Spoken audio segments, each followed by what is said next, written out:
All right, good morning. Very excited to be kicking off our Vote ATL Leadership Breakfast Series with mayoral candidates for the city of Atlanta. First of all, give yourselves a round of applause for being here this early in the morning, talking about politics after the amount of politicking we've been doing over the past little bit. So just thank you to everyone who's listening, and if you're rewatching this, thank you for tuning in. Make sure you are talking to your friends. There is an election on November the 2nd. It is possibly one of the most important elections of our time, and so we really want to make sure we see not just historic voter turnout, but also historic engagement on the issues that matter for our communities today. My name is Rohit Malhotra. I'm the founder and executive director of the Center for Civic Innovation in Atlanta. The Center for Civic Innovation is a community of folks who are trying to get into some good, necessary trouble to make sure that we solve inequality in our city.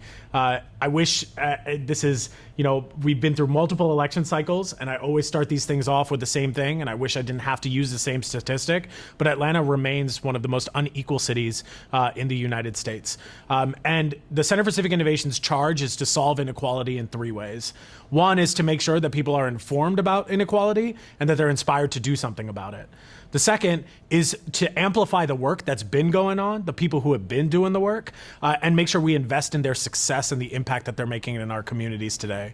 And the third is to advocate for policy change, because as much as we want individual change and we want to see organizations doing the amazing work that they're doing, it's going to require true policy change for this change to actually live beyond our lifetimes. And so we started actually 4 years ago. We started a series where we wanted to make sure that people were aware, informed, and engaged in our local elections. And what we found is that Atlanta has had very low voter turnout in its election cycles.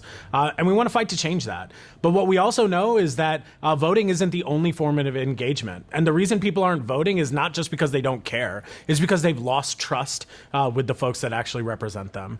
And so we created this series to make sure that we can actually spend some time with the candidates, learn about their story, and also really get a sense of who they would be if they were elected. And so I'm so excited this morning to be sitting here with Mr. Antonio Brown.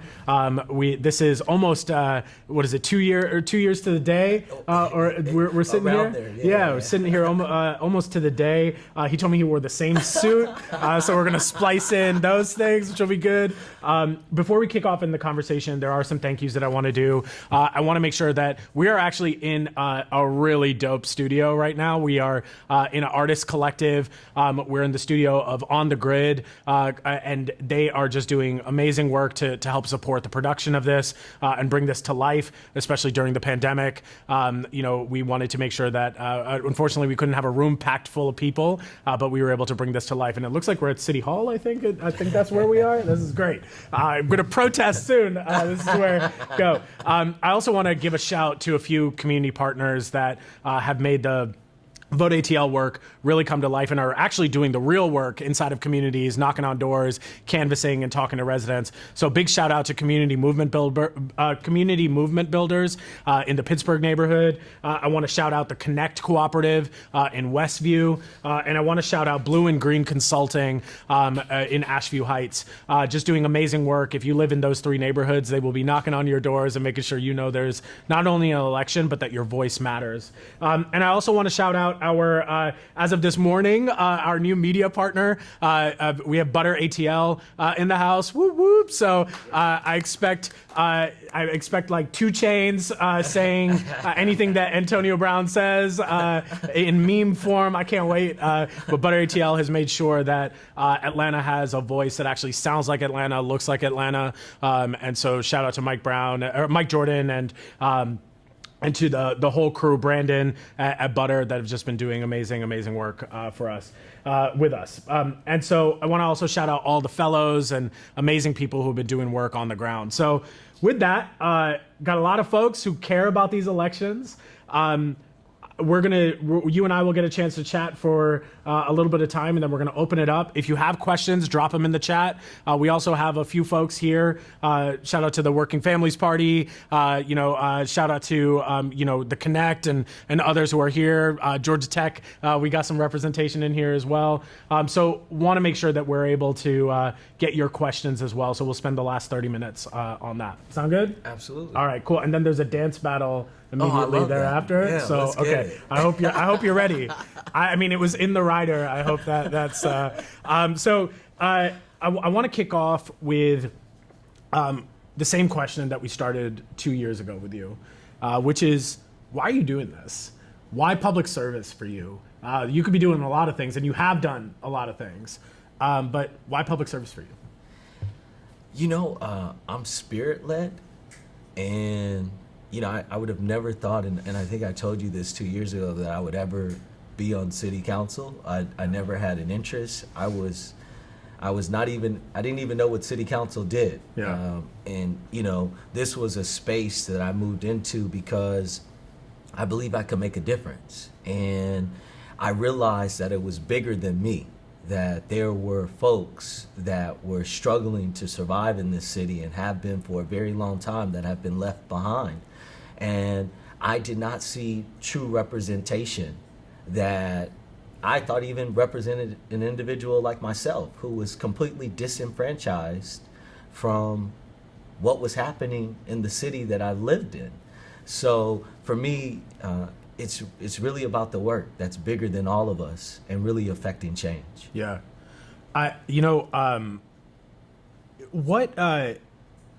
You've had a lot of influential people in your life as you were growing up, and you talk a lot about your mother and the role that she's played in your life.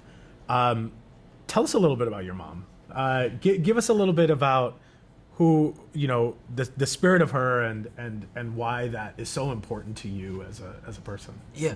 So my mom is so important to me because she's an example of the power of being able to overcome the adversity in your life and loving relentlessly, like loving through the flaws, loving through, the shortcomings, and not judging you, but still, being able to care for you and support you and lift you up.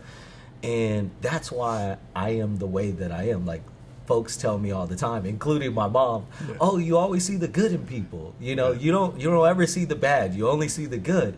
And I she's the reason for that. She grew up in a very dysfunctional household. Her mother was schizophrenic, and her father was really non-existent for a long period of time, and she was very independent at a very young age in her life. And as an adult, she's made some mistakes, and she went to prison for 5 years and had my little sister while she was in prison, and came out and struggled, became a victim of recidivism, and found herself back in prison again, in and out of jail. And through all of that, she found herself. Yeah. And she became an example of the possibilities that exist when you refuse to give up, and when love is greater than your adversity. So did you as a young kid, how did that affect you, right? As a kid, no parent wants their life story to really, shake or rattle their kids. It sounds like you took a lot of lessons away. Did that happen in retrospect, or in the moment? Did you know what was going on, and what impact did that have on you and your sister? Like, what was that like? It was intense. Yeah. And I think in the moment of it, I don't think I realized in totality what was transpiring. I remember when my mother had my little sister in prison, she was only allowed to keep her for 2 weeks. So she was literally bringing a newborn baby home, and my dad was like non-existent. He was like in the middle of a nervous breakdown. So literally my mom they let her come home for I think like 3 weeks or so, and she had to teach me how to make her bottles because she couldn't breastfeed her because she wouldn't be there. So I remember one time it was in the middle of the night, and she was crying, and my mom had already went back to prison, and my dad didn't get up, and she was just crying, and I woke up in the middle of the night, and I came and I was making her a bottle.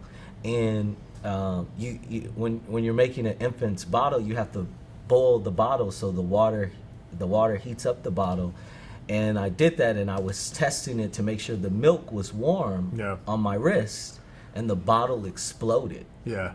You know, because it had got so hot, and it burned the shit out of me. Yeah. And I was like, that's when I realized, like, shit, like, this is not normal. Yeah. Like, Yeah. you know, this is not something someone at my age is supposed to be doing. Yeah. But I remembered, you know, just the things my mom taught me, and I just pressed forward. But and what's so crazy is that same little girl, you know, that I raised since she was an infant, now is an entrepreneur, a small business owner, has one of the most successful businesses in Houston, Texas. Yeah. Just an incredible human being. Yeah. And I'm grateful that I had an opportunity to play that part in her life. Yeah.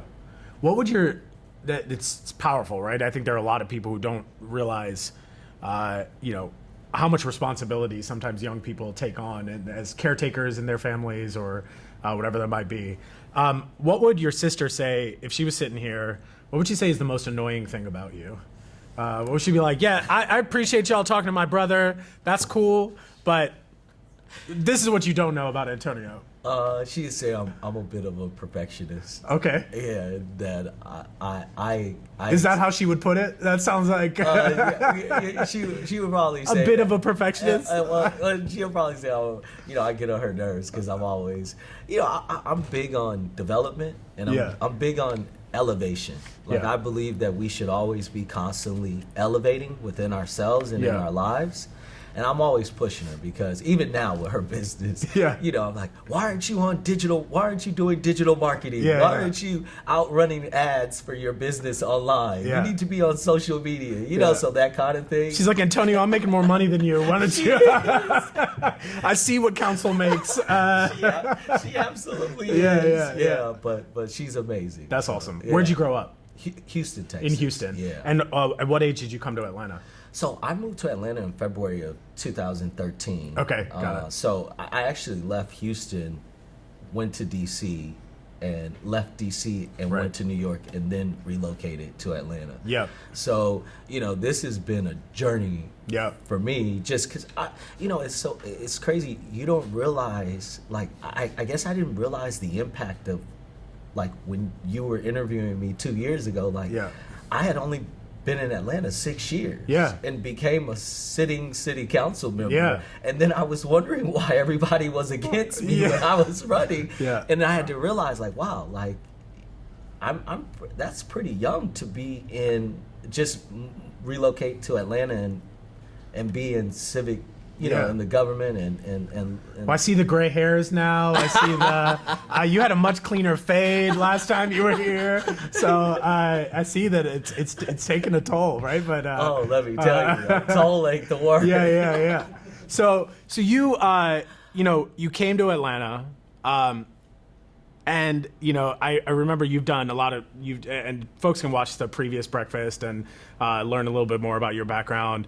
But you know, your small business, you started a small business. I remember that, you know, you're like Boys with Jason Derulo or something like that. You have to sing Jason Derulo. Like he now has like an Indian remix out there, so I have a personal affinity for him.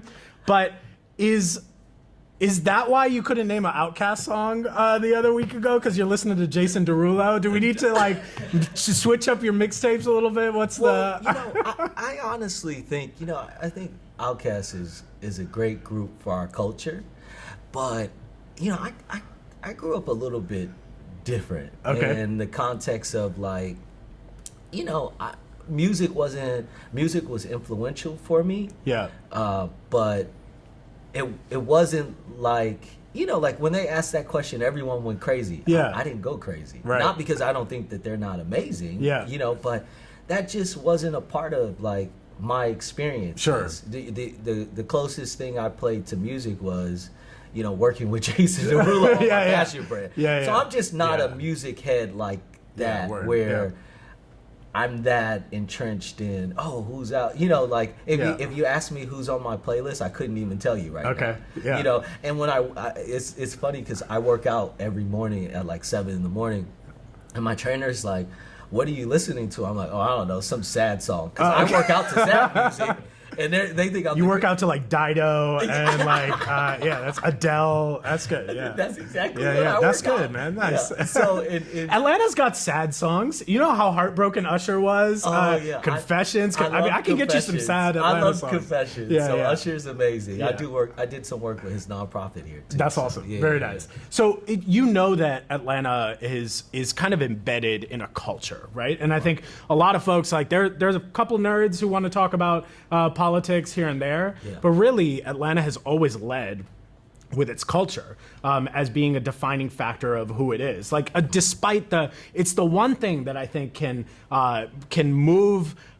decision making, money, and public policy in a way that I almost have never seen before. Is that if you could tap into the culture, if the culture of Atlanta has decided that something is not right or doesn't sit well with us, it has power. Absolutely. So as you know, a leader of this city, how are you thinking about working with the culture of Atlanta? You don't have to be a music head to do that, but what is the role that culture will play? Because a lot of people are influenced by the words, and there are some amazing actually conversations and dialogue about civic engagement that happen within Atlanta's hip hop. How will you engage folks who really enter politics through culture? Yeah, well, I think it's our society as a whole, and as much as I believe Atlanta is entrenched in the culture, Yeah. I mean it's what you see across the United States. Sure. I think that culture plays a significant role in moving people. Yeah. Right, because a lot of it has to do with influence. Yeah. And you know, I love Atlanta. I've been here 8 years, and for me, the culture of Atlanta represents an inclusivity, a diverse community of people that can come together and can move together and affect change together. Yeah. Now, I think a lot of times we believe culture is just, like you said, sometimes like the hip hop community in Sure. Atlanta, but it's not. It's our artist community in Atlanta. I mean, you know, Little 5 Points is culture to Yeah, me. You sure. know, it's a different kind of culture, and they're not walking down the street singing Outkast, but Yeah, they are. Everyone's singing Outkast, Antonio. I'm not gonna fall for that. But everyone is singing Outkast, even white folks, black folks. A little Indian boy who grew up on the outskirts of Atlanta was listening to Outkast. But yes, you know, Little 5 Points is amazing. You're right. Yeah, and that's what I love about Atlanta is Yeah. that you can find you can find diversity within the culture of Atlanta Yeah. everywhere you go. Yeah. And it's not one true. thing or the other. Yeah. It's everything collectively together. That's true. And I think as mayor, we have to do a better job of lifting that up. Yeah. I think we've seen mayors in the past lift up one side of that culture, which Right. a lot of times becomes about hip hop. Yeah. You know, or becomes, you know, your favorite, you know, album or artist. Yeah, yeah. And no, It's deeper than that. Yeah, and Yeah, yeah. it's so much more entrenched in Atlanta than we give it credit. Yeah, no doubt. And it's kind of like, you know, I want to see more of that. Yeah. Like, you know, I want to see us lifting up our arts community. There's an artist in Atlanta named Chilio. Yeah. He's incredible. Yeah. And so influential Yeah. in Atlanta. And we don't ever highlight him. Yeah. He's never in any of our videos, our city, you know, when Yeah, we're yeah. I love Atlanta videos. Yeah. You know, I don't see him, and he's just one of many Yeah. in this city doing incredible things. So let's say, and I want to go back to your race in just a second, but since we're on the topic of art and culture, let's say you are mayor, you are now responsible for a arts and culture department. You got a entire department that's influenced that has had leadership that has been pretty consistent over the course of the past few decades. With some critique and some not. Like, do you think right now the city of Atlanta is showing up for its artist community? And two, is there, if you were mayor, what would you do from a budget standpoint, dollars? What would you do in order to enhance the arts here in Atlanta? And what particular artist communities would you pay attention to? Well, so I'm the council member who, I curated one of the largest murals in Atlanta, 5,500 square feet on Sure. Boone and Northside Drive. And that project was so important to me because it was about local community artists that never get the opportunity a lot of times to participate in city projects or any project for that matter that is mainstream enough to give them the attention that they need. What was the budget for that project? Oh, we spent probably around 50 grand. 50 grand. And how many artists were involved in that? We had maybe about 10 artists Okay. involved in the project, and one artist led the entire initiative and brought in, but they had And all to, the artists were paid. and they had all to that? live in the community. Got it. They had to live in the community in which the mural was being built in. Got it. And I thought that was important, right? Because, it was, Boone and Northside. I mean, that's one of the most impoverished areas in Atlanta. And, this was an opportunity to not only give folks, the ability to show their work, because now you drive down, Sure. you see it, it's huge, and everyone talks about it, and, but that's the kind of stuff I want to do as mayor. How do we make sure that those artists that are in those communities actually can stay in those communities? Absolutely. I mean, because at the end of the day, even if you take 50,000, you divide it by 10, you got 5,000 per artist. Probably there was some administrative costs and all of that. So artists probably walked away with maybe a couple $1,000, maybe a couple $100. I don't know the answer to that. But, it's not artists in this city. We benefit so much from the culture of the city. We throw it around the world. We put it on billboards. We have our murals. Yep. But then the very artists that did those murals that are on those posters can't afford to live in the city of Atlanta. Yeah. So what can you do specifically as mayor through the power that the mayor has to actually invest in artists, not art, but artists? What would? Yeah, I think that it's a multiple. It's multiple things we could do as a city and me as mayor to lift up artists. Yeah. I think we need a workforce program for artists. Okay. Right? I don't see that right now. What is And a workforce program for well, artists? right now, Camille, who's over our arts for the city of Atlanta, she basically has a process for individuals that want to come into the city of Atlanta and do art where they have to, it's basically like a procurement process for artists. Okay. Well, most of these artists, they don't understand it. I remember when she was working with me on the mural we were doing, and my lead artist, he didn't even know how to go through the process. Sure. He didn't even understand. So you would the improve the process. Well, it's not even just improving the process. I think artists don't need that type of bureaucracy and red tape hindering their creative ability to be able to actually work in the city of Atlanta. Got it. So what would you do? We need to have like a workforce program where we could fund, I don't know what the dollar amount would be right now, but where we would fund a program that would give artists an ability to create. I mean, I've been in this artist community for 8 years now. Yeah. And one of the things we always talk about is having a place where artists can come, showcase their work for free, where they're not having to pay rent to show. Because, there's this idea of a struggling artist, but artists shouldn't have to struggle in the city of Atlanta, like you said, where we use their work and tout our culture based on their work, and they're the ones left behind. Yeah, no, I mean, I just said that. Yeah. So I think that what I want to start to hear from you, right? Because I think we're in the midst of, we got to hear from a candidate who's not just able to point out here's the problem with it, right? But here's like day one, what I'm gonna do, I'm gonna step in and I'm gonna do this, right? And I want to come back to, there's just plenty of other pieces of legislation I want to come to, but like for you, I think the first question that comes to mind for anybody who's in civic work is, you ran in a special election. So a council member passed away, you ran in a special election, about 1,500 people voted in that special election. Minuscule number out of District 3, right? I mean, you talk about disenfranchisement. I mean, no doubt, right? It's a I mean, people weren't informed about the special elections. People didn't know what was going on. Some people didn't want to participate in it. Some people, even if they were informed, there were challenges. But you make it to a runoff on a 3-vote margin, right? 3 votes. Yes. 1, 2, 3. In District 3. Yeah, there are. If one more person joined us on stage, we could influence District 3's election. You're absolutely. I mean, it's 3 votes. Like, that's absolutely. It is. And this was the first, what I participated in, I think at the time, was the first special election in it had been a minute. Yeah. It had been a minute. Yeah, like 20 years or something. The margins were so thin, right?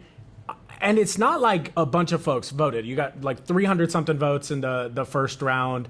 And then in the second round, the differential was about 80, I think it was 82 votes. You have an 82 vote differential. And yet there were not a lot of people there. People in your own district were still getting to know you. If folks in your own district are still getting to know you, how can, and still getting to like trust you and like have you as their representative, right. Why should the entire city of Atlanta adopt you right now as their like kind of as our person who is going to lead the charge? And why not stay on council? What's the reason for that? Because I'm more of an executive leader, and what does that mean? Meaning I'm the type of person where I have vision. Okay. I like to come up with what I see, the problems I want to fix, and I want to be able to galvanize my team and execute solving those problems in the city of Atlanta. Can you not do that as a council member? Well, it's difficult because you're not the mayor, so you're still left with there's 15 other council members, 8 council members to pass a vote. It makes it very complex. And me being in the space, actually operating as a legislator for the last 2 years, I mean, think about the Rayshard Brooks bill. I introduced the Rayshard Brooks bill, and it was stifled. I mean, there are things as a legislator in which you're impeded by, whereas the mayor, you can operate from an executive place and make decisions that, you can see the impact of, and you're not sitting, and I'm not saying there's no politics. We know that there's politics in every aspect of city government, but with mayor, you can execute on a vision. As a city council member, your vision has to, in a lot of ways, be supported by 7 other people, and in addition to that, the mayor, and in addition to that, Sure, but the other way around, I mean, this is why we have checks and balances, right? Absolutely. At the end of the day, even if a mayor is in place and has a great vision for a thing to do, if the council decides that the mayor should not do that, they have full power but they're limited. A lot of ways. We've seen Mayor Bottoms do a lot of things in the city of Atlanta that the council was not in agreement with. Name one. The closure of the jail. Okay, let's talk specifically about this. HCDC is a perfect example of this. I mean, I support the closure of the jail. Okay. But I know there are... The mayor also said that she supports the closure of the jail. Absolutely. Okay. But there are council members who do not support the closure of the jail. Correct. And have not supported the closure of the jail from the onset. And I came onto council as the legislation was already being signed. Like, literally, so the mayor had the ability, and she sat and put together, I think it was like 4 months or so. Yeah. I don't know if you were a part of that. Yep. But, she sat and put together this whole thing. she moved that forward regardless of council not being in support of it, because Is the jail closed? No. Under my administration, the jail will be closed. So, but I guess aren't you making my point, which is that a mayor and a council member both believe something should happen, right? Both are facing significant limitations in some way, shape, or form that are really heavily influenced by the rest of that council, because there's not uniformity. There's not actual like, okay, we all have a joint vision or of where we're going. So wouldn't you just be exactly where Mayor Bottoms is? Like, No. what would you do differently? Or let's actually walk that over, because I don't want you to just say what you would do in the future, because we can play this out in real time. You were a part of that legislation to like, you care deeply about closing the jail. The mayor says, I believe we should close the jail. Sends a letter to Fulton County. You will not buy this jail. We're going to close this jail. Tells everybody, we're going to close this jail. Tells grassroots organizers, we're going to close this jail. Brings in outside consultation, says we're going to close this jail. I have no reason to believe that Mayor Bottoms does not want to close the jail, right? But clearly it has not been done. What happened? Like, what have you seen that has prevented that? Am I naive in that actually Mayor Bottoms is saying that she wants to close the jail, but secretly in the back is like, I'm not closing that damn jail? Like, is that what's happening? Or is there actual impediments that are preventing us from getting there?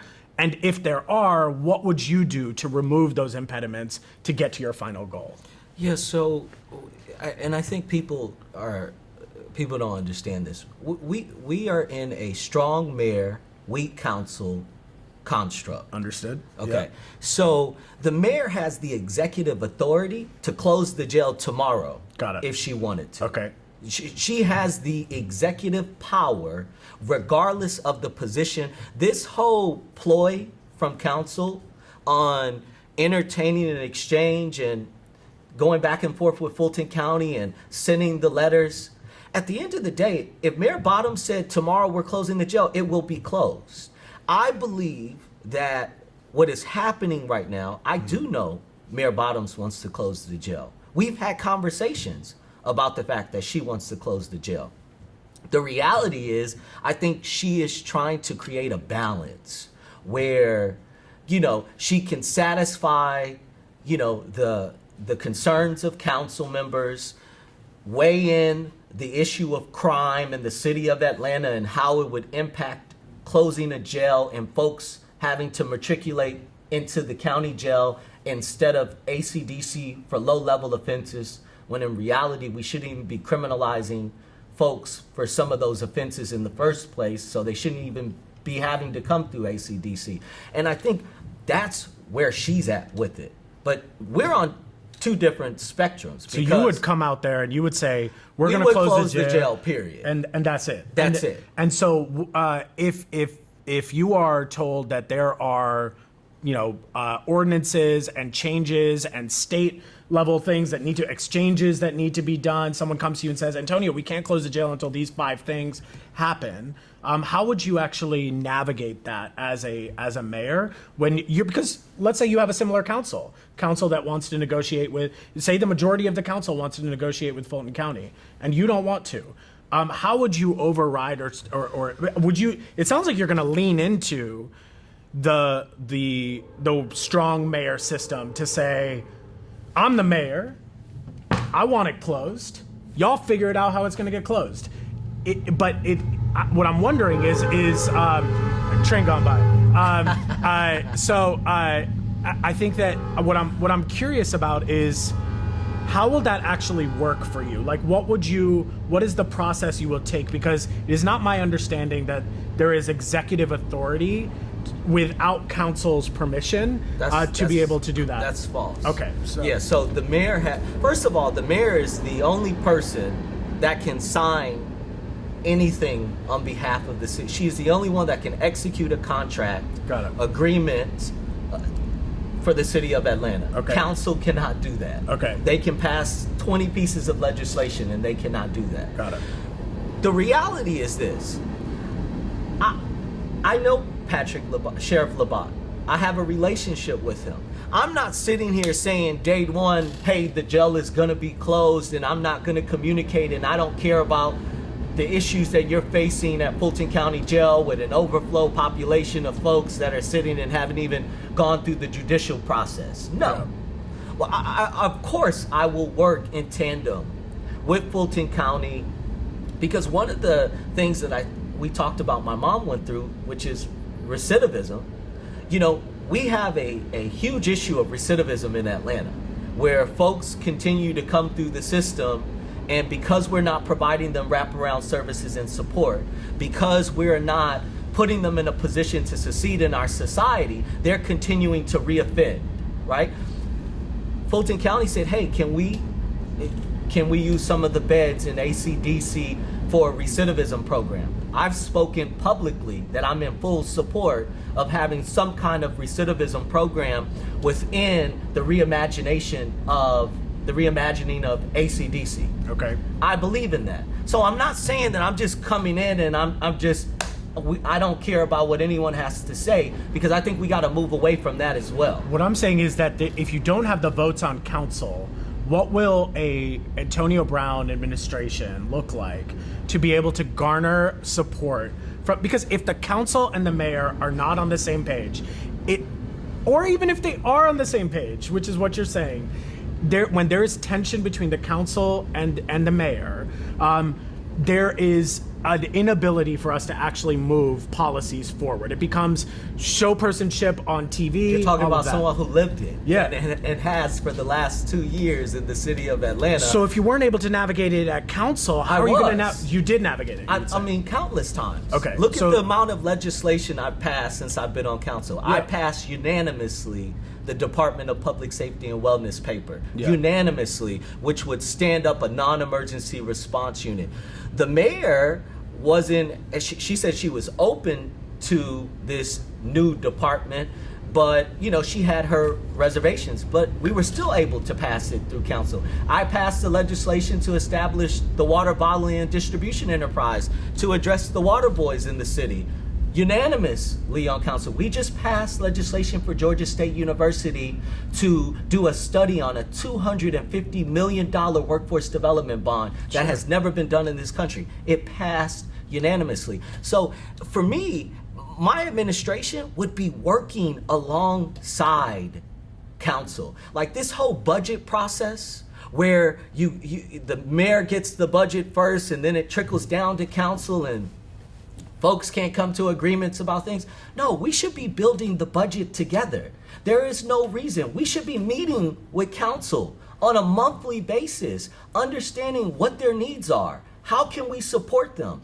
That is one of the greatest strengths, I believe, as someone that has not been in this position for umpteen years, who has a fresh perspective, is I've been able to come into this construct and see what is working and what is not working. And the reality is, council cannot continue to have this battle with the administration and the mayor's office, and vice versa. Like there's a lot of ego and pride, and I understand that. But if we're all moving to one accord and to one agenda, then we should be working together. And so you would say you would say the current council that exists right now would work very well with a Antonio Brown administration. Absolutely. Well, and I mean, if you kind of who on council, if you were to say if there were one or two members of council that you would be their number one choice for mayor, who would that be in your mind?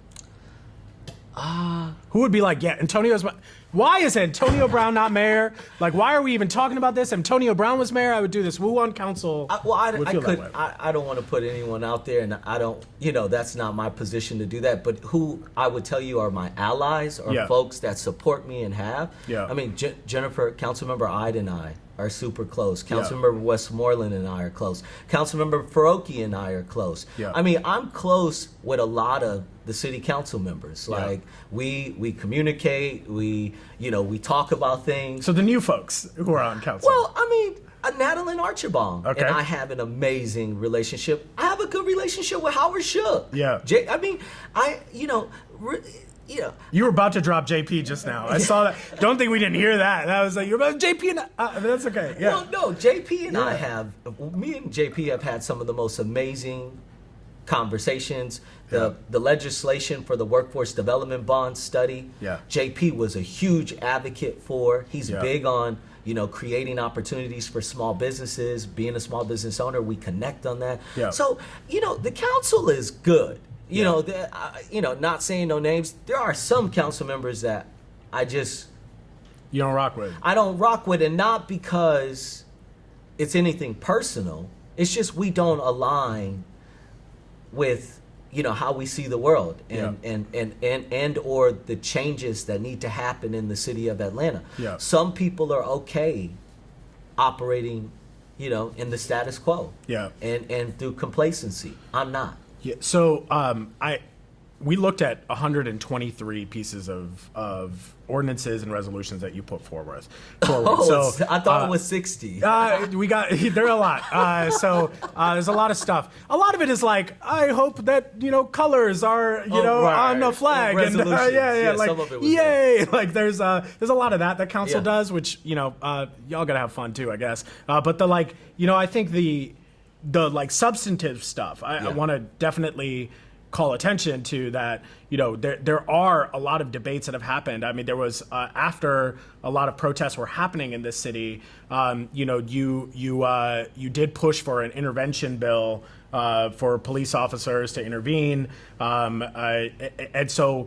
when I watch it, I've seen you do these things. You definitely always come from a point of like deep and raw emotion, but a bill like that, everyone just kind of was like, yeah, but no, right? And it's like, we appreciate your emotion, but we're not going to meet you where that's at. I don't think protests are going to simmer down at any point. I think people are just unveiling how hurt they've been by we passed the folks duty to intervene legislation. Totally, but with like massive, right. Yes. with additions, substitutions, like a lot of debate, right? So I think that the fact that there are issues that you are talking about as if they are not contentious, right? Yeah. But they are contentious all the time. And so to me, it's about understanding, if you are mayor, dealing with contentious issues with a council that has their own agenda of what they may want to do. I wanted to get a sense of what that relationship is going to look like. But what I want to move to is between your relationship with you and the people. And honestly, I want to know if there was a protest that broke out today on the streets because yet another person experienced violence at the hands of folks who are supposed to represent them and protect them. If that were to happen, and you have to hit a podium, and you have to speak to the public, what would you say? What would you say to the folks who are protesting in the streets? Because we saw what that looked like with this current administration. We even got to see what that looked like in the previous administration and also the administration before that. In fact, I think all of our parents have seen it because folks have been protesting a long time. And the way that our elected officials respond to the frustrations of people, I think really matters for the discourse of this city.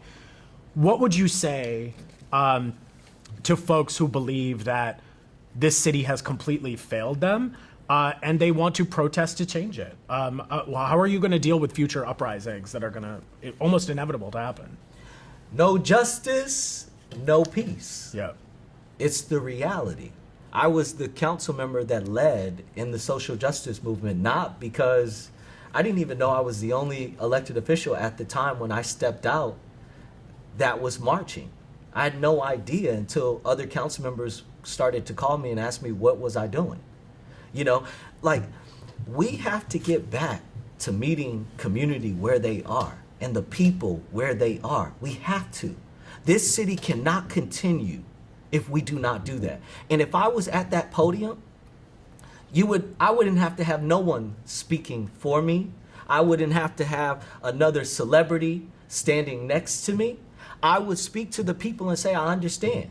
I understand your frustration. I understand what is transpiring in this city, and it has got to change. And we've got to work together to make it change. And then I would get out there and march with them.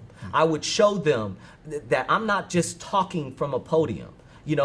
Folks are tired of that. They're tired of hearing folks, giving them lip service and their actions aren't a reflection of the things that they're saying, or they're tired of folks speaking at them. No one wants to be spoken. Like, if you're going to speak to someone, connect with them and understand why they feel the way that they do. We are living in the civil rights hub of the United States of America. I represent communities in which the late Dr. Martin Luther King Jr. walked and marched. And we are still having unarmed black men and women killed in this country and in the city of Atlanta. And look what just happened. That police officer kicked that woman in the head who was having a mental health issue while she was handcuffed. There is nothing that can justify that. So how do you change that culture? There's obviously a false binary that has been created. It's that we can only talk about officers in one way or another, right? And we can only make it's defund or it's fully fund, right? And I think that the message of defund is getting misconstrued and twisted all up around. We actually looked at phone calls that came in on public comment to council, and you watched a wave of when people heard folks wanted to revisit the budget of the police department. You saw that there was clearly some campaign that came in because everyone had a scripted call that came back of like, we need to increase the budget of the police department. And frankly, we have increased the budget of our police departments. Is it the budget that needs to change? Is it behavior that needs to change? Is it training that needs to change? Or is the narrative that like people don't understand how bad it actually is? Like, what is actually happening? I think the public just doesn't know. So they are going based off of the narrative they believe. As an individual, you sit there and you're just like, oh, of course we're gonna go and start to vilify every black and brown body that's over there because that's what this country has done for years. On the flip side, you got media that's definitely sharing narratives about there are murders, there are carjackings. Are people overplaying crime in Atlanta, or is crime really where the AJC is saying it is? Which is true based on the information that you have? And as mayor, how would you build trust and people not being afraid in this city? What would happen? How do you deal with that? So, one, I've had so many personal experiences with regards to this. Just recently, my car was stolen by 4 little kids. They were probably 7 to 14 years old. And immediately when that hit the news, the far right, not even just in Atlanta, but the chief of police in New York City begins to start this narrative of this idiot. He wanted to defund the police, and now his car got stolen. So they started to perpetuate these false narratives in an attempt to further the divide between defund the police and folks that believe that we need more police officers on the streets of Atlanta and the United States. And my position, and I've said this so many times, the crime we see, it's been happening in Atlanta. That's right. It may be new to some of these other communities that may not have felt the plight of it the way that areas like English Avenue and Vine City and Bankhead and some of these other areas have for generations. But what do you think happens when you allow generational poverty to go unaddressed for decades in this system and you do nothing to solve it? How long before there's nothing left for them to kill, steal, or rob in their own communities before it spills over into other communities? And the reality is that I met a father, and we had a very serious conversation. He was living in a dilapidated property, a property that, in my opinion, no human being should be living in, with no utilities. And if you asked him, hey, what do you have to do to survive? He's going to tell you whatever it takes. No doubt. I'm with you, right? I think that we have literally we have unaddressed trauma, pain, like intentional design that has kept communities down, right? I think the hard part is not just anecdotally, but we also now have a hospital system in Atlanta filled with trauma patients. By fortune or misfortune of being Indian, I got a lot of friends who are doctors, right? Who are, it's not just COVID. COVID is definitely filling our hospital systems, but it is violent crimes. It is people who are, and every time, whether it's a black mother, brown mother, white mother, or father or brother or sister that's sitting in the wings, they're just like, for every crime, there's a victim, right? And so I just want to find that balance. I am not bought into the narrative of crime is bad, let's just throw everyone in jail. This is not a jail conversation. Well, some candidates are sitting and saying to you that we need to put, 800 officers on the streets, 400 officers on the streets. Every study shows us you put more officers on the street, it doesn't actually lead to a reduction in crime. And we continue to band-aid the issue, right? Because if you militarize a city in that way, because to me that's exactly what you're talking about doing, it doesn't solve the problem. And I think what COVID has done, it's forcefully propelled the issues that have been going unaddressed in this city and no one has talked about. It's forced them to the top. And that's why now you have crime spilling over into Buckhead and other areas of the city of Atlanta that have never really seen it to this magnitude. It's because there's nothing left for them where they were. And we congregate poverty in this city like we herd cattle. And I passed the legislation that would disallow the congregation of poverty in poor communities in Atlanta through the discrimination of Section 8 vouchers. The whole point of that is because if you continue to congregate poor people in one area, what do you think will happen? My legislation for the Department of Public Safety and Wellness, that was a place we all met in the middle. Sure. It wasn't on opposite ends of the spectrum. The Southern Center for Human Rights, I interviewed officers on the streets. Our nonprofit organizations here in Atlanta came together.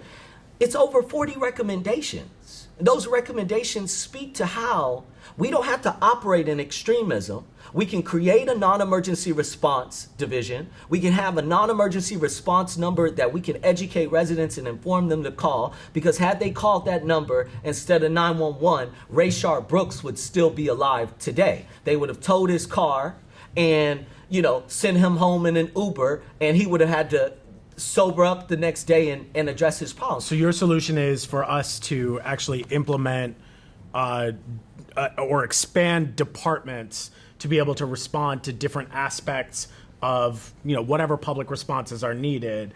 Do you think there is appetite from the Atlanta Police Department to do that? And as mayor, because you oversee the police department, how do you think that folks will respond to that? How does that? Well, I think folks are very receptive to it from the police on down. The reality is, we talk about how officers are inundated and are overworked and overwhelmed. Well, a lot of them that I've met and have had conversations with, they're being put in situations. They're not trained and skilled to be social workers. They're not trained and skilled to deal with quality of life issues in the city of Atlanta.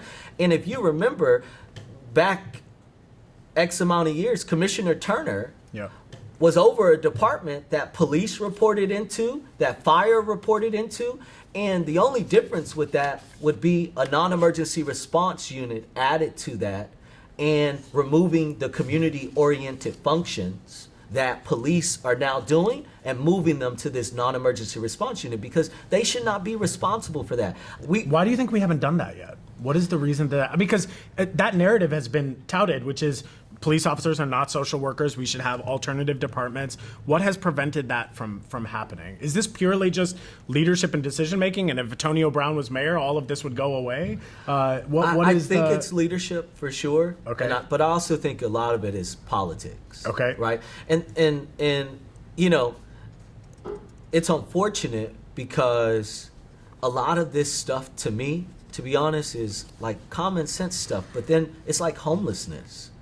You know, I remember I was raising hell on council about our unsheltered population. And which is only going to go up with eviction, absolutely, eviction moratoriums going absolutely. away, like all of that. And I'm not going to say names, but some folks on council said, well, I don't understand. Why are you fighting so hard for this? And I'm like, I guess you wouldn't understand if you never experienced it or, understood the true, magnitude of what is happening. I was homeless before in my life. So to be disconnected from resources and opportunity and housing, like that's something that I have a personal experience with that I feel like no one should have to endure. So I fight harder for it. So I say that to say sometimes, unfortunately, people don't know what they've never experienced and they can't care about something they've never necessarily experienced or have a desire to care about. Yeah. And I think that's where we got to get back to in this city.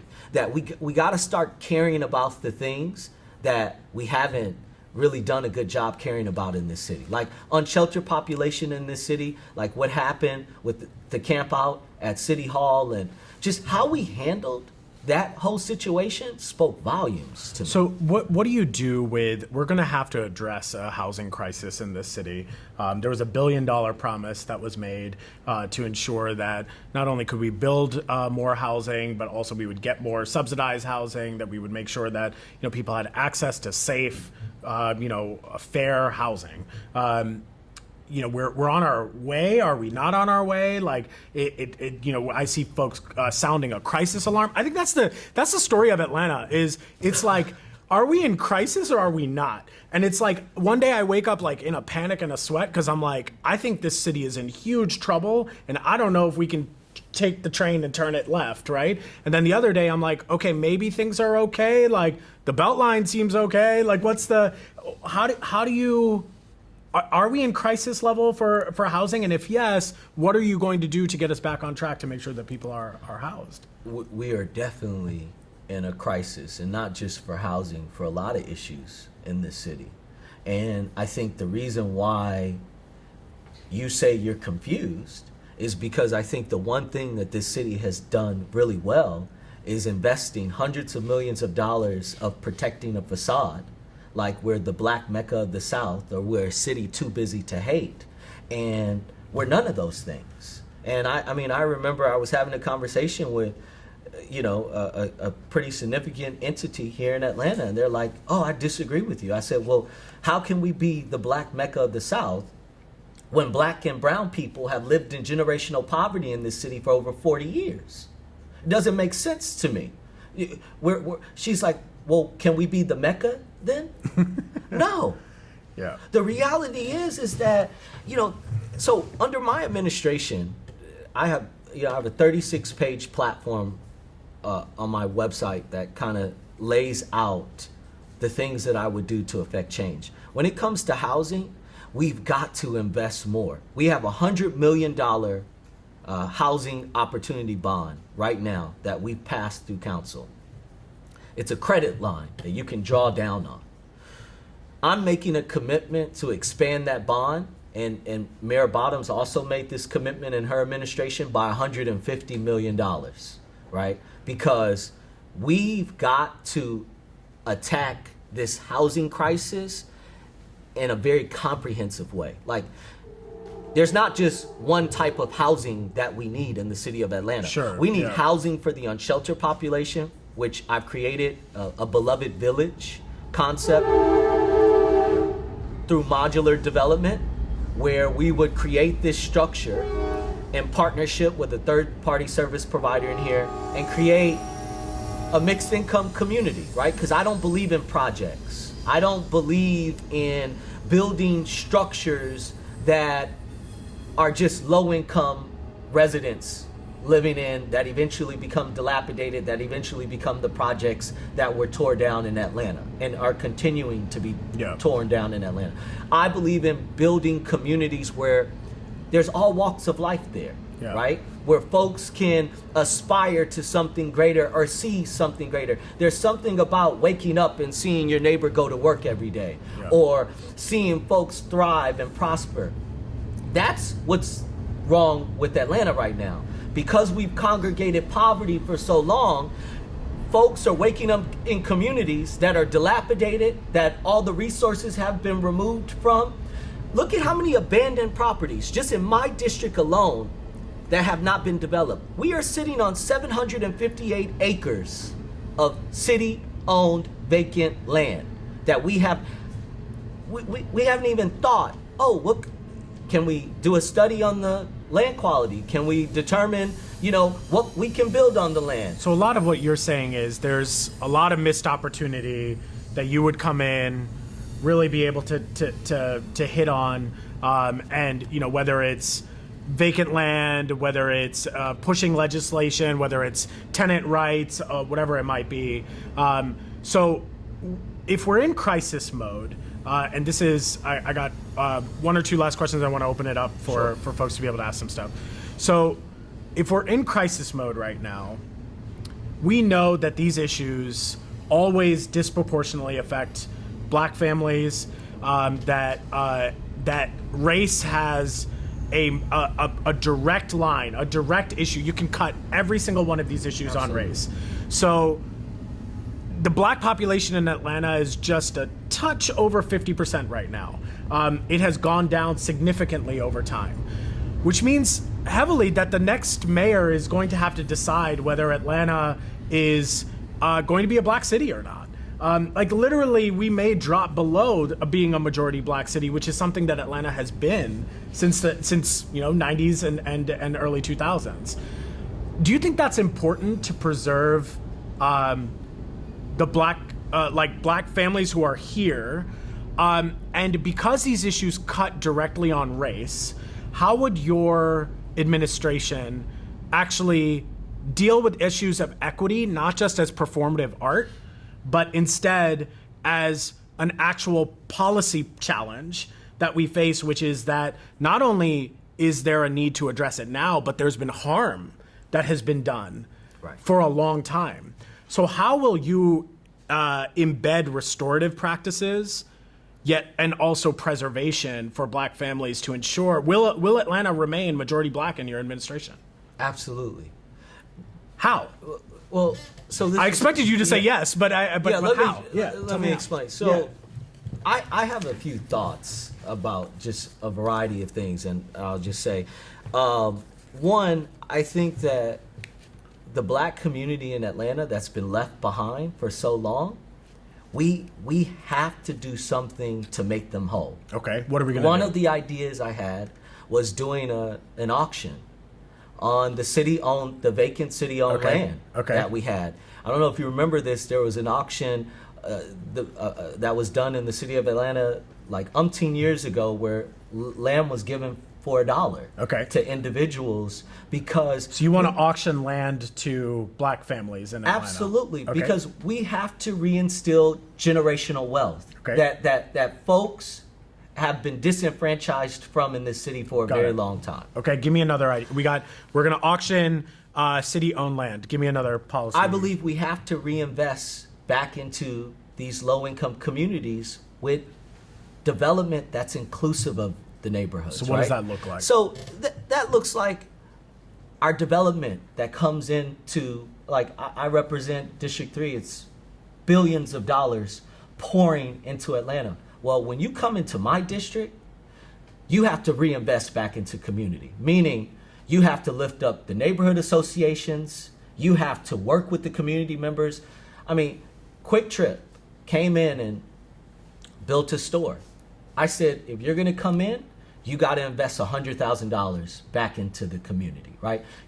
We have to be more intentional about the reinvestment, and, council and we collectively have been having a conversation of how do we reallocate funding within our general fund to purposely invest in these communities where we know have been disenfranchised. And I believe that's something Well, that's what they would say that is happening, right? We invested No. No, it would be like, okay, yeah, we invested in this massive project. They promised to give laptops to every child and everybody. Like, how do we change? Because that's the performance that's happening. Is big that doesn't corporation, work. big corporation it's like X comes in. Microsoft is in my district. So what is it that if you are mayor, you are going to tell Microsoft or any other major corporation that comes to town? What are you going to tell them that they have to do, and how will you mandate it through actual policy or legislation to make sure it happens? Because everyone tells me, every single person who has sat here has told me that they are going to change the way that we do development, but you see multi-million-dollar tax breaks, you see multi-million-dollar incentives that are in the name of community, but never actually get to community. And even $100,000 coming from Quick Trip, like I probably have spent that in gas going back and forth in my lifetime. So like that's nothing for them. So I have given Quick Trip that $100,000 already. Yeah. So but kind of work. Let's be clear though. That kind of work was not happening before. Totally, but we're not going to applaud stuff that needs to. No, I agree. It should happen. But that is the direction that we have to continue to move. So what are you going to do from a legislative or policy standpoint to make sure that happens? We have to address it at the level of Invest Atlanta. It's not, you talk about a legislative. Which you would be the chair of. Absolutely. So the mayor is the chair of Invest Atlanta. Absolutely. So yes, we have to talk about it in Invest Atlanta. It still comes back to you. But this is the point I'm making. Okay. You got to attack it first at Invest Atlanta, because as these incentives are being negotiated and discussed, council is not privy to it until it's on the back end. After they've already made the offers, they negotiated the deal. Myself and Councilmember Westmoreland, we fought against that, I know, for the last 2 years, and now things are changing where council is inclusive of the negotiations that are happening specifically in the communities in which they represent. As mayor, that process, Blackstone is a perfect example of this. We gave them $500,000, and this is an organization that has made billions even through the pandemic. That kind of stuff will not happen. Those incentives would go back into our communities, into our organizations. You would put a stop on incentives, and I'm you not would do saying that in their entirety. I'm saying for organizations, there's a budget level that you would do. I mean, I'm trying to get specific. Invest Atlanta right now, we've made it a requirement that they cannot offer an incentive unless city council is aware or part of the process, and they have to X amount of jobs that they say that they're going to have to, that this organization is going to develop, X amount of dollars being reinvested into the community. We've set criteria now before any kind of incentive can be granted to any organization in Atlanta. The other thing, we've got to enforce CBAs. Community benefits agreements in Atlanta. You said that 2 years ago too. Oh, yes. But let me tell you, for 2 years, I've gone through the process of it. I mean, we just finished another CBA right now. But again, you talk about, well, what would you do as mayor versus council?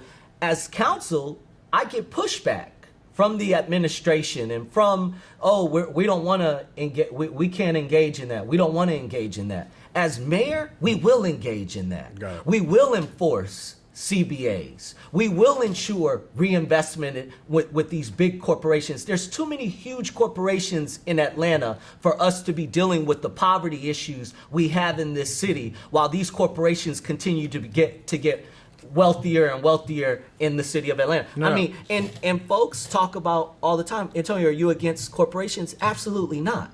I think corporations are a significant component of the entire construct of Atlanta. But you would put but there has to be equity. It has to be an equitable process where we're not continuing to fund big businesses as low-income communities struggle. No doubt, but businesses made more money during the pandemic, and poor folks lost everything, right? So there's no question about where wealth has transferred. I think and we don't have enough time because I got to get to these questions. Sure. But like, I do think we, at a certain point, have to move from problem identification to here's the actual ways that we're going to do it, because every single person has learned the kind of the liberal playbook of we're going to talk to communities through identity politics, and we are going to tell them what they want to hear. And I'm not saying you're doing that. What I'm saying is that this is the reason for the mistrust with local government. So let me just say this, Yeah. Rohit, because I think this, for me, is the most important thing. Yeah.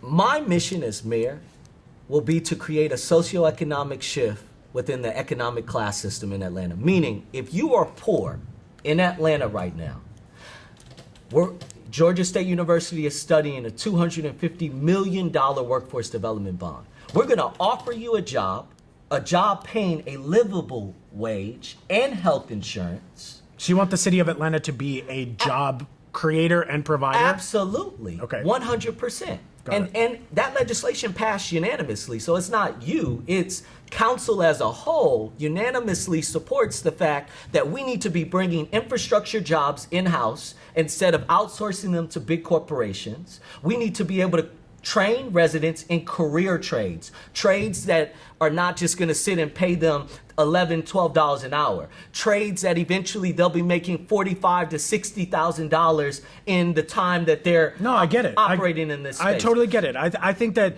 the issue is that we've been promised these jobs before. Yeah, but We have had to literally we've got investigated by the Department of Justice for how bad we are at this for workforce development. We've had to give money back to the federal government because of how bad we've been at this. you know why? Because the people of Atlanta continue to elect the same kind of people in office and expect something different to happen. At some point, we have to take accountability. Yep. And we have to put in place new leadership that's truly going to move this forward and address these problems. It should not be that difficult. The water boys, they've been sitting on the corner for almost a year and a half now, still unaddressed. Yeah. That makes no sense to me. Yeah, no doubt. I think I'm going to get to these questions now. I think we have an opportunity to take those problems that you have identified, look and study at what has been promised, and really be clear how this is going to be different under a Brown administration. I think there's an opportunity to do that. I'm going to get to a few of these questions. I'm going to start here, and then I'm going to go to the audience here. So I'm going to start with a question that came from online. Is that right? Do we know who this came from? Thank you, awesome person. Thank you, Fleming. It seems to be the last name.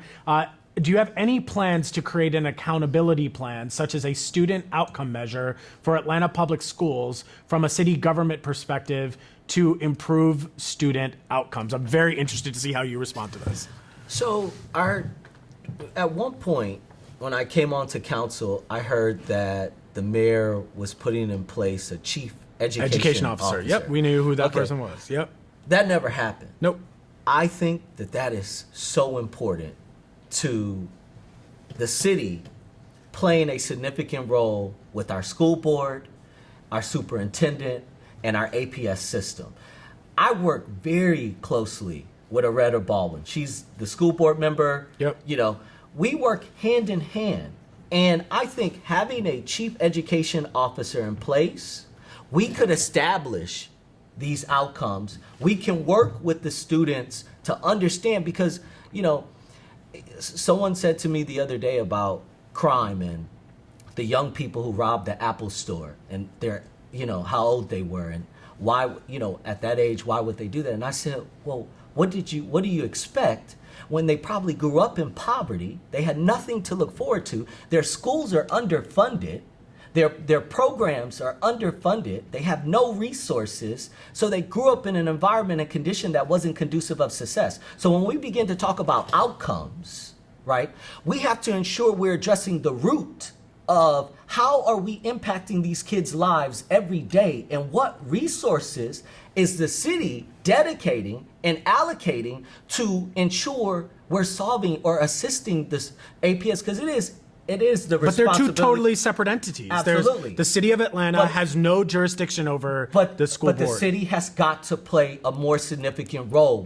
So beyond an officer that sits in City Hall, what are you going to do to bridge that gap? Well, my officer would not sit in City Hall. Okay. Let's be clear. So where about would they that. sit? They would be working hand in hand with the APS system. I mean, okay. I'm a very hands-on person. I didn't just pass over 60 No, I pieces caught of that. Yeah, I caught that. I roll up my sleeves and I like to get into the work. That. But if we're going to start talking about outcomes, you need someone at the top of the ship that's going to help lead and ensure that we're not just setting those outcomes, but we're meeting them. And I think the city, regardless of us being separate entities, the city has to invest in education too. You cannot. So we should start using city dollars in addition to invest in education beyond the school board. Absolutely. But even though the school budget is larger than the city of Atlanta's budget. Absolutely, absolutely. And it's not even about the funding. The city has got to take a position on the equity of our students. And we like to pan things off and say, oh, that's not our responsibility. Health and Human Services is the county's responsibility. They should be addressing these issues around mental health and substance abuse.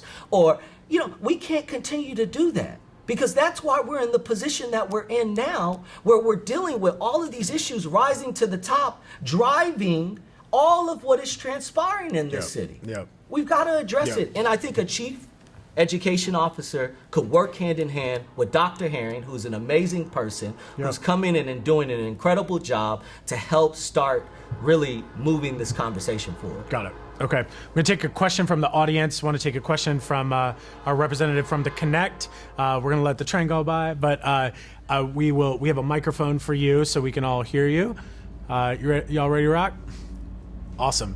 If you could introduce yourself and then if you can ask your question, please. Hi, good morning. Good morning. My name is Wesley Benjamin. I live in the West Virginia community. I'm going to be reading this.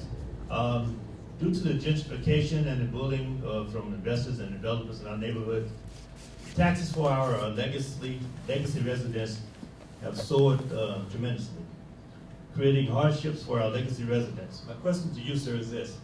What would you do to assure that our legacy residents would have the opportunity to age well in their homes, and also to protect them and to grant them a good quality of life? Yeah. Thank you for that question. Yeah, absolutely. So, to answer your question, the city has struggled with displacement of our legacy residents for a very long time. And in my district, we have an entity called Westside Future Fund that works hand in hand with the displacement, or to prevent the displacement of residents. I think you have individuals that are from these communities that can no longer afford to remain in these communities. And I think we have to, I've been talking about a subsidized fund that will help offset the cost for these legacy residents that are struggling to maintain. Like, many of them can't even, rehabilitate their property and are constantly getting code enforcement violations that they can't even pay for because of the fact that they lack the resources to be able to do that. So if we had a fund that was truly committed, that we don't just do when we have CARES Act funding or ARP funding, that we have a permanent fund in place that Invest Atlanta can utilize to disseminate funding and provide access to our legacy residents, I believe that will assist in aiding and keeping them in the communities. And then I also think we need to provide them wraparound services and support.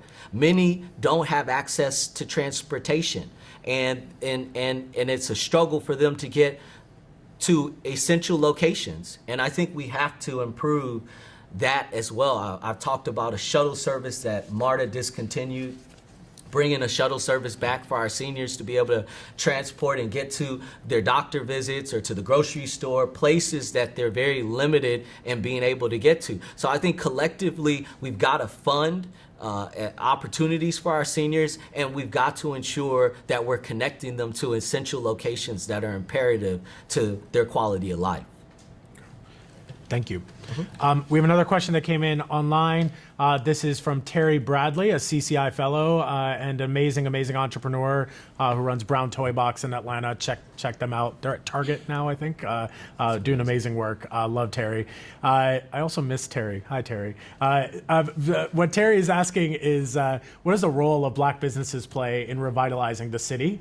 And how will you ensure that Black businesses get a piece of the billion-dollar Gulch development as owners, not people who are leasing from that property? Is there an opportunity for ownership in these billion-dollar development opportunities? So I definitely believe there is opportunity for ownership. the Gulch deal is a very specific deal that, I mean, the deal itself is like 600 pages long. But within that deal, there was a $12 million opportunity that came up that the mayor had discretion on how those funds would be disseminated. Right. And I believe that we've got to create opportunities for folks like Terry to be able to get into the airport, to be able to create a business at the Gulch when it's being developed. And these are the things that I would come in, and even though I wasn't a part of the original negotiations of the Gulch deal, I would come in to ensure that we are working towards that as mayor, because I'm a small business owner. And I've saw how many small businesses are disenfranchised from being able to create ownership opportunities in any aspect Right. of the city. I mean, look at our airports, our concessionaires. I mean, a lot of them are the same folks that have been benefiting from the system forever. You know, which is a lot of them is why they don't support my campaign, because I'm going to dismantle, you know, that monopoly. Because it has to. Because if you're not creating opportunities for our small businesses, and specifically our black small businesses that are hiring everyday people, then all we're doing is continuing to allow the wealthy to become wealthier. So for me, as mayor, part of the Gulch deal, we just negotiated this for a separate project in my district, where we told the developer that if you're coming into this area, part of your retail space has to be committed. What's the enforcement mechanism of that? Because again, it's something we hear Community a lot, benefits for which us, are non-enforceable. well, right now, but for us, I mean, as the council member that is engaging with this developer, we've been able to stand by everything. So I mean, there's I been just successful- negotiated okay. $1 million deal in Howell Station with QTS. Yeah. And that is an You love QTs. It's Oh, yeah. that's like your vibe. Well, I can't help it. Yeah, They yeah, all yeah. come Great to- slushies, great slushies. Yeah. But Yeah. QTS, Yeah. you know, which is a data center, Yeah. we just negotiated $1 million deal for them. Yeah. You know, and this is an executed agreement in which, regardless of if the city can enforce CBAs, the community could enforce. So this what's the benefit they agreement. went to the like if Terry if Terry is someone, a small business owner who wants to do business now with the city, what will the Brown administration do for someone like Terry to ensure that she gets those types of contracts or those types of opportunities? We're going to remove the barriers, Okay, because I how? think there are intentional barriers put in place that keep them from accessing opportunities. Like, for instance, folks may remember I passed legislation to create the community loan fund for credit disadvantaged small businesses, Yeah. right? Where they can borrow money. A lot of our black-owned small businesses have a very high debt-to-income ratio. Right. Their utilization is super high. So I had to lower the barriers within Invest Atlanta to allow businesses like maybe Terry's that are interested in coming into the city and taking advantage of funding, so that they could even have an opportunity. Sure. Because before, they weren't even able to, because they didn't even meet the guidelines. So I think we have to do more of that. Got it. In Atlanta. We got to even for the unsheltered population. Yeah, I know yeah. we're like, we have to lower barriers so that they can get into the shelters. Totally, yeah. You know, and that's work that I'm super passionate about now Yep. too. So I Okay. mean, with the Gulch deal, I mean, I would negotiate and Where'd you and- vote on that? Yes or no? Oh no. Okay, you voted no. Oh, well, I didn't vote, but they asked if I wasn't on council. That's right. They happened right before. That's right. But right I before. would have voted no Okay. on the Gulch deal, and, Got it. and you know, We can get into that another time. Yeah, yeah. Yes. Let's get another question over here. We have Mike Jordan with Butter. Yes, good morning. Good morning, Antonio. Good We morning. know each other. So yes, Mike Jordan, journalist, editor-in-chief at Butter ATL. I'm wondering, you're running against a former mayor who appears to have had a pleasant relationship with the governor in office during his term to replace a mayor who does not seem to have the same situation. But there are clearly places where it makes sense to both partner with and push back against the state when it comes to situations like we were just talking about Hartsfield-Jackson Airport and control of it. What does a good relationship with the state of Georgia look like? And how does Atlanta win regardless of how we engage with what can continue to be Republican control of the State House and the governor's mansion? So, Thank you for the question. yeah, that was a great question. So I grew up Jehovah Witness most of my life. So I didn't grow up with this understanding of Democrats and Republicans or these political institutions that I believe stifle our society, because we find ourselves, you know, at odds just because of our affiliation and not necessarily what we're all here to do, which is serve the people. I personally have a good relationship with Governor Kemp. You know, I don't agree with everything he says or does, but at least we communicate. If I send him a message, he's gonna respond. He's responded to me before at like 10 p.m. at night. He, you know, I believe, and I've told him, I said, we may not always agree, but you know, for me, what's important is you understand what is transpiring in our communities, and we at least attempt to work together to move these issues forward. And I believe any administration has to embody that. This cannot be performance politics. It just will not work. We cannot sustain in that environment. You've seen over the last 2 years what that provided. Absolutely nothing. And, you know, we even went as far as in a lawsuit with the state for what? That ended up being dismissed anyway, and it was a waste of taxpayer dollars, resources, and time. So I would work with the State House as I have for the last 2 years. I mean, I've passed significant pieces of legislation that has gone before the State House and in their caucuses. You know, we got to continue that work. We got to rebuild the relationship. We got to let go of the politics. And as political as Atlanta is and the state of Georgia is, we got to get back to the purpose of why we are here. We are servant leaders here to serve the people, and that comes before any party affiliation. So I want to push on a couple things there. One is that I did not grow up Jehovah's Witness, but I think that regardless, you could see party affiliation has a massive role, whether we like it or don't like it, whether we agree with it or disagree with it. We've seen the polarization on party line. Now, Atlanta is a nonpartisan city, but I want to put you in the driver's seat. The governor is saying, okay, well, you know, I'm not sure that COVID is really going to be that big of a problem. I think we should stay open. I think that actually, you know, this is ridiculous what you know, mayors and local officials are trying to do. And you're mayor of Atlanta. You're looking at, you get a report from Fulton County where physicians are telling you all of our beds are full with COVID patients. Black folks disproportionately are dying because of COVID. We have to get people to wear masks. We don't know whether the vaccination is going to happen. We got to close some businesses. This is terrifying, right?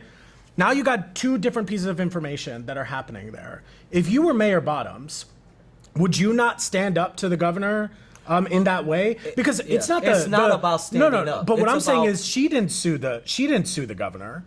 The governor sued the city, absolutely, right? And there were other cities that also chose to pass mask mandates, but he chose a black woman in Atlanta to sue, right?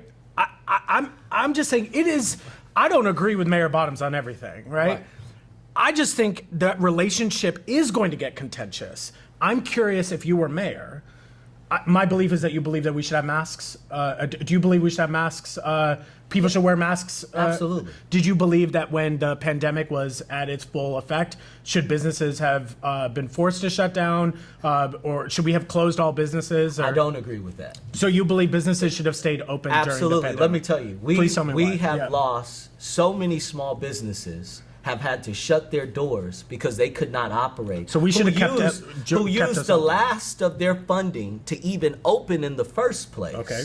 And I'm not saying that this is the problem with Atlanta and a lot of other cities, is that everything has to be either this or that. And that's not always the case. That there is a medium that we can all reach and have a conversation, and that would be the difference. I would not come to Governor Kemp and say, hey, as the mayor of Atlanta, it's my way or the highway. And I would hope that he would respect me as the mayor of this city enough to say, you know what, let's sit down, let's have a conversation, and let's figure out how to make this work. I want to go back to you as mayor, which is you are mayor. folks are dying from a disease that we have no understanding of. The choice is, this was a choice that had to be made. We either tell folks, shut down, right? Shut down your businesses so there can be a collective response to what is going on, or at the very least, mandate masks inside of your businesses. Our mayor passed an executive order saying, well, you have to have masks indoors. She was then sued by the state to do that. If you are in agreement that we should have masks, if the governor came and sued you in that scenario, right, there would be a contentious relationship. I spoke to the governor when that was happening. So that's not how it went down? No. I'm not saying that that's how it went down. Okay. Again, this is not a my way or your way kind of scenario. The governor. But it's and I about had- decision making. I know, but hold on. The governor and I had a conversation. I think at times things become very political when they don't have to be. And we operate in this city through performance politics a lot more than, and it's only to the detriment of the people. Again, my position would be, I would converse with the mayor, we would meet, we would have conversations, we would work to find middle ground. If we cannot find middle ground, I am going to do what is in the best interest of the residents of Atlanta. Of course. If he disagrees and he chooses to sue me, which I would hope he would not, but if he did, then that would be his position he would be taking on that, and I would move in accordance just like any other mayor would. Yeah. So there would be, this idea that, oh, what would you? No, the reality is, you gotta, the communication in this city, between the city and the state, has been poor for a very long time. And, I remember I was in the middle of passing a piece of paper and with the State House around, we had already passed a paper, the state presented a paper that we could not reduce the police budget by 5%.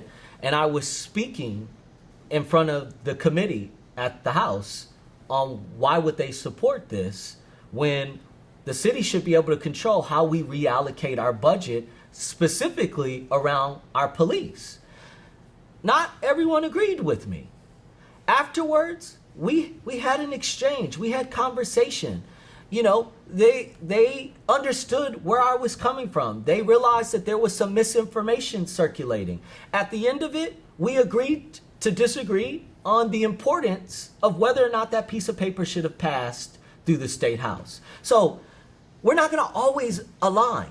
I And that's agree, okay. but this was not a scenario, and I'm going to move on, but I just think that this is, not that I think one way or another, I just don't feel a clear answer on at the end of the day, the mayor of Atlanta has to decide on a certain issues where they stand on an issue. Not everything is modern. I think that's where when everyone says, well, it could be this and it could be that, this was a pretty black and white issue, almost literally. You weren't involved in the I was not conversations. involved. You have no idea I was not about the invo- exchange between the Of governor course and not. the mayor of Atlanta. So I think that to say that, I think is part of the reason why we're in this idea of extremism that exists in our city, because we're not willing to sit and understand, well, what else could have transpired? What else Well, that's could what I have was been asking said? you. If you were mayor and that was the scenario, what I'm trying to understand, because you keep telling me that there were a lot of things that may have happened.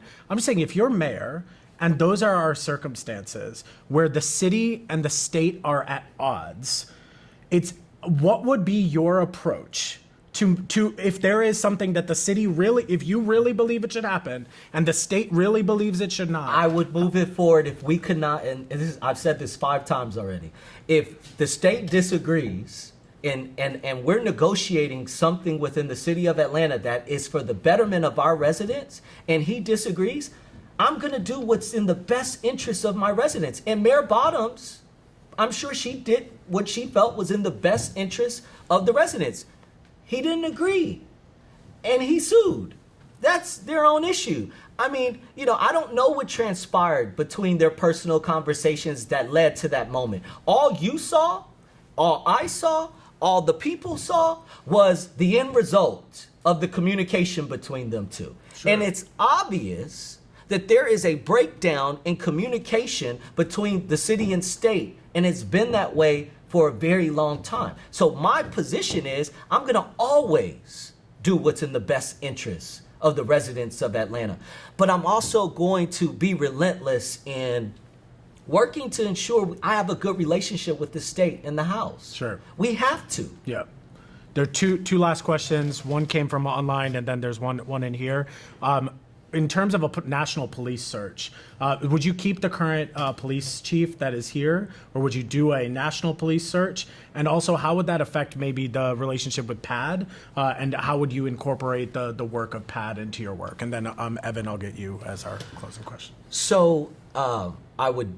So I already have a someone that I'm interested in pursuing To be the police chief? Yes. Locally? No. Okay, nationally. Correct. Okay. Yeah. And I do believe that PAD should be expanded 24 hours. Okay. I mean, I have done work on the ground.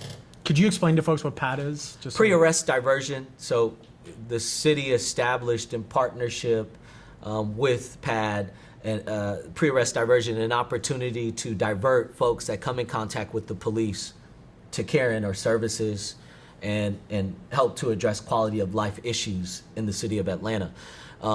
I was the council member along with Councilmember Faroki that just recently expanded PAD, and I believe we funded about $2 million into the expansion of PAD, which is now what has allowed it to be a citywide program. I do, though, believe, and I've had this conversation with Moki and a few others, that, you know, we've got to get PAD to a place where we have folks available 24 hours a day. Because I have been on the streets of Atlanta late at night, running into unsheltered folks that are struggling with certain issues that need help, and there's nowhere for them to go. And I've literally had to leave them on the streets of where they're at because there was no emergency shelter available for them. The Hope team was not operating. PAD was closed. And that, we've got to do a better job of addressing that. Yep. Got it. Evan? Please, yes. Antonio, I hope you're well. If you could take the mic, Let me please. get this the mic. Antonio, Councilmember Brown, I hope you're well. Thank you. We've seen each other before.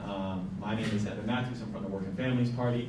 I'm glad to see that you're wearing the same suit from 2 years ago. I know I was wearing this 2 years ago as well. So my question for you directly ties to your conversation about how you would use city-owned land as mayor. So my question is, will you proactively advocate against the building of a 300-plus acre police training facility off Key Road? I call it Cop City. Other people call it the police training facility. And if so, how would you frame the issue for other city council members so the facility will not be built? And if you don't support it, why? And thank you very much for being here. Yeah, absolutely. Thank you, Evan. So with the police training facility, you know, my position has been from the very beginning that, one, I don't believe that there's been an inclusive process. I don't believe there's been real community engagement around the issue. And I'm a huge stickler for, we've got to ensure that the community is always a part of what is transpiring within the city's decision making. And, you know, I've spoken to council members. I do not support the police training facility being built. I've already publicly stated that. I don't believe that it should be built on the land that the forest land that it's being built on now. I believe that there are other locations potentially that we could pursue. And I've had these conversations with council members. Like, we have spoken about the fact that, you know, that this is an issue. I've also reached out to EPA to perform a study on the land because, you know, I still haven't seen a study done, and I don't know what even the quality of the land is, or even if there are going to be any future issues with us building a police training facility on the land. Some council members understand that, but I guess because of the narrative around the rising crime, it's being seen as a greater necessity than, I guess, the land itself. And, you know, I was on a call with 12 different organizations around green space. No one supported the development of this training facility. And nor were many of them even a part of the conversation of it. And that is a huge issue for me. So I don't support it. I've already been speaking with fellow council members about it. I don't know if you followed, but it just passed through committee, and now it's today it's before finance exec. You know, and eventually if it passes through finance exec, it'll go to full council. But I'll be voting no on the police training facility. Okay. To close us out, Antonio, just a couple things. One is I wanted to make sure we went back to the repair conversation. As we have said, there's a lot of stuff to be done for the future. We've talked a lot about the future of Atlanta. There's a lot of harm that has been done up until this point. Communities who feel like they don't want to trust this government. They don't believe in it. Don't really care, elephant or donkey or whatever. What they care about is, at the end of the day, I just don't trust that my what I need and my voice doesn't matter in local government. How will you create both repair and restoration that would enhance trust in a Antonio Brown administration? If you are mayor, I would argue that will be your greatest charge. How will you do that? When you talk about repair, right? I'm not sure, one mayor, one individual serving 8 terms can repair the damage that has been done. You're about to in this serve city. 8 terms? I mean 8 years. I'm sorry. Yeah. I was like, oh no, not again. No. Yeah. 8 years. Yeah. I'm not sure a mayor can repair that damage. So Sure. I think it's important to set a level of expectation of what's realistic about what a mayor can come in and do. Of course.